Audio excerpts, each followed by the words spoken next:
ஆண்களுடைய ஜாதகத்தில் ராகு செவ்வாய் சேர்ந்துருக்குன்னு வச்சுக்கோங்க.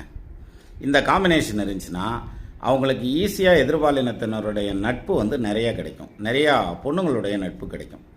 சாதாரணமாக இவங்க பழகிறதே அவங்க கொஞ்சம் தவறாக எடுத்துக்கிறதுக்கெல்லாம் வாய்ப்பு உண்டு.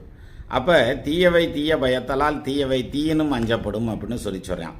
ஸோ உங்கள் ஜாதகத்தில் ராகு சுக்கிரன் சேர்ந்துருக்கா, இப்போ கேர்ள்ஸ் அண்ட் லேடிஸ்ட்டை பேசுகிறப்போ ஒரு டிஸ்டன்ஸ் கீப்பப் பண்ணுறதுங்கிறது நல்லாயிருக்கும். இல்லாட்டினா என்ன ஆகும், நீங்கள் தப்பாக போயிடுவீங்க அல்லது அவங்க தப்பான ஆளுக வந்துடுவாங்க அப்படின்ற மாதிரியான பாயிண்ட்லாம் கிடையாது. அதெல்லாம் அப்புறம் அதுக்கு இன்னும் கிரக நிலைகள்லாம் இருக்குது.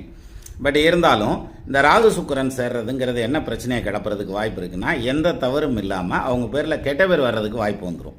வாயில் அவசாரி ஒன்றுன்னு சொல்லுவாங்க, அந்த மாதிரி பிரச்சனை வந்துடக்கூடாது.